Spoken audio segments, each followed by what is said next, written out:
প্রিয় দর্শক, আসসালামু আলাইকুম। হাজির হয়ে গেলাম আরো একটি নতুন রেসিপি নিয়ে। আলু আর ডিম দিয়ে খুব সহজে সকাল কিংবা বিকেলে বানিয়ে নেওয়া যাবে এমন একটি নাস্তার রেসিপি আজ আমি আপনাদের সাথে শেয়ার করব।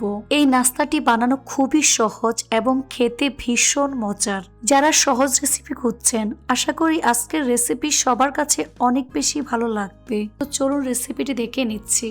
এই নাস্তাটি তৈরি করার জন্য প্রথমে আমি একটি ডো তৈরি করে নেব। এর জন্য মিক্সিং বলে 1.5 কাপ পরিমাণ ময়দা নিয়ে নিচ্ছি। আপনারা চাইলে আটা ব্যবহার করতে পারবেন। দিয়ে দিচ্ছি স্বাদ মতো লবণ, 1 চা চামচ পরিমাণ চিনি দিয়ে দিচ্ছি, 1.5 টেবিল চামচ পরিমাণ সয়াবিন তেল অ্যাড করে দেব। এবার সবকিছু একসাথে খুব ভালো করে মিশিয়ে নিচ্ছি, কারণ ময়ানটা যত ভালো হবে এই নাস্তা তত বেশি খাস্তা এবং পারফেক্ট হবে। যখন দেখবেন হাত দিয়ে মুঠ করলে এরকম দলা পেকে যায়, তখন বুঝতে হবে ময়ানটা একেবারে পারফেক্ট হয়েছে, অর্থাৎ তেল ময়দার সাথে খুব ভালো করে মিশে গিয়েছে। এবার এর মধ্যে অল্প অল্প করে কুসুম গরম পানি দিয়ে মোটামুটি সফট একটি ডো তৈরি করে নেব। ডোটাকে কোনোভাবেই নরম করে ফেলা যাবে না, আবার অনেক বেশি শক্ত করে ফেলা যাবে না। মাখানো হয়ে গিয়েছে, এই ডোটাকে আরও কিছুক্ষণ সময় নিয়ে মথে নিতে হবে। উপরে সামান্য পরিমাণ তেল মেখে নিচ্ছি, এতে করে ডোটা ড্রাই হয়ে যাবে না, একেবারে সফট থাকবে। কিচেন টাওয়াল দিয়ে ঢেকে দিচ্ছি, তারপর ঢাকনা দিয়ে ঢেকে রেখে দেবো প্রায় 20 মিনিটের মতো। এই ফাঁকে চুলে একটি ফ্রাই প্যান বসিয়ে এর মধ্যে 2 টেবিল চামচ পরিমাণ সয়াবিন তেল দিয়ে দিচ্ছি। তেল গরম হয়ে আসলে এর মধ্যে একটি ডিম দিয়ে দিচ্ছি। ডিমটাকে আমি আগে থেকে ফেটিয়ে নিয়েছি। ডিমটাকে দেওয়ার পর কিছুক্ষণ অপেক্ষা করব। যখন দেখবেন ডিমের কালারটা ঠিক এরকম চেঞ্জ হয়ে গিয়েছে, তখন ডিমটাকে ভেঙে ঝুরঝুরি করে নিতে হবে। এ পর্যায়ে 2 থেকে 3 মিনিটের মতো আমি ভেজে নিচ্ছি। ভাজা হয়ে গিয়েছে, এবার ডিমটাকে আমি তুলে নিচ্ছি।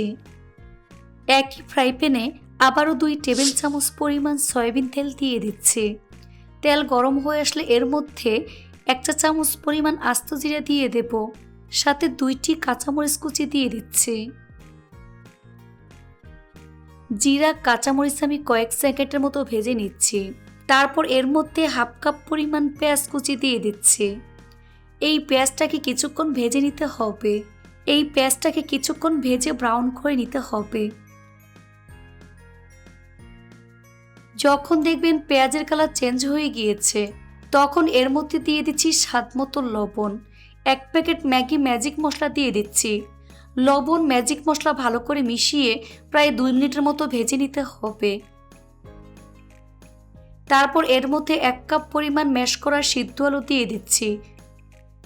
আলুটাকে পেঁয়াজ এবং মশলার সাথে খুব ভালো করে মিশিয়ে নিতে হবে। এভাবে আমি আরো 2 থেকে 3 মিনিটের মতো রান্না করে নেব। চুলার আঁচ মিডিয়াম লোতে থাকবে।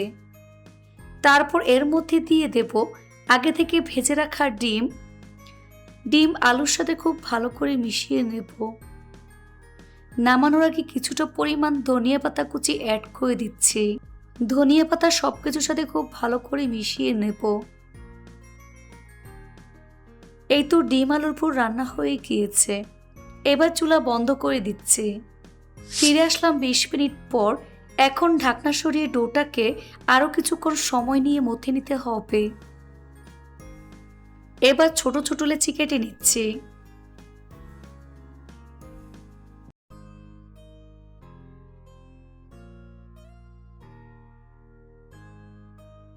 এখানে সমান 8টি লেচি আমি কেটে নিয়েছি। এবার এই লেচিগুলোকে ঠিক এভাবে গোল বলের মতো আমি তৈরি করে নেব।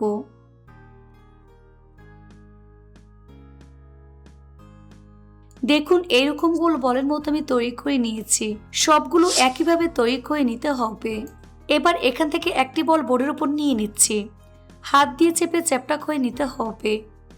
উপরে কিছুটা পরিমাণ ময়দা ছড়িয়ে দিচ্ছি। তারপর বেলুন দিয়ে পেলে পাতলা ছোট একটি রুটি আমি তৈরি করে নেব। তবে খুব বেশি পাতলা করে ফেলা যাবে না, আবার অনেক বেশি মোটা রাখা যাবে না। নর্মাল রুটির থেকে একটু পাতলা হবে। দেখুন, ঠিক এরকম পাতলা রুটি আমি তৈরি করে নিয়েছি। এবার রুটির চারপাশে পানি লাগিয়ে নিতে হবে। এখানে পানিটা আটা হিসেবে কাজ করবে। রুটির মাঝ বরাবর ডিম আলুর পুর দিয়ে দিচ্ছি। এখানে পুরটা একটু বেশি করে দিবেন। এবার এক সাইড থেকে ঠিক এভাবে ফোল্ড করে পুরটাকে ঢেকে দিচ্ছি।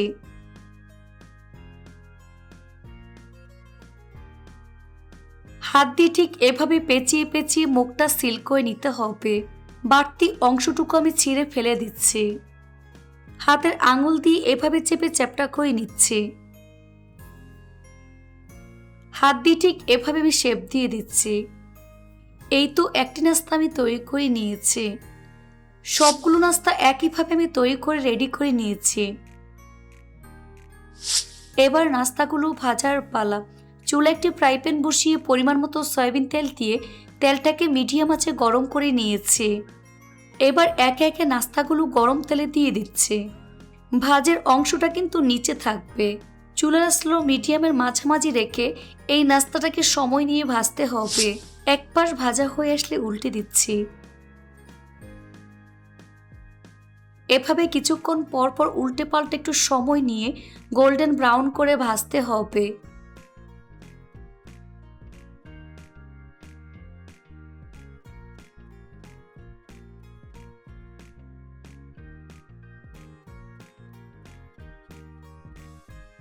তো আমার নাস্তাগুলো ভাজা হয়ে গিয়েছে, দেখুন খুব সুন্দর কালার চলে এসেছে।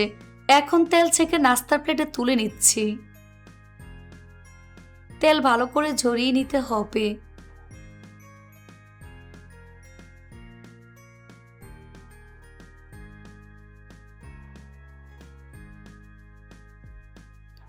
সবগুলো নাস্তা আমি উঠিয়ে নিয়েছি।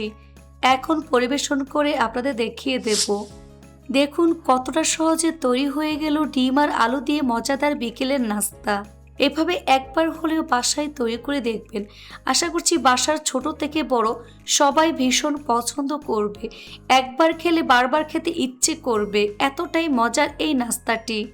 রেসিপিটি ভালো লাগলে অবশ্যই একটি লাইক দিয়ে দিবেন। ফ্রেন্ডস অ্যান্ড ফ্যামিলির সাথে বেশি করে শেয়ার করবেন। আর আমার ফেসবুক পেজটি ফলো দিয়ে রাখবেন। সবাই অনেক বেশি ভালো থাকবেন। আল্লাহ হাফেজ।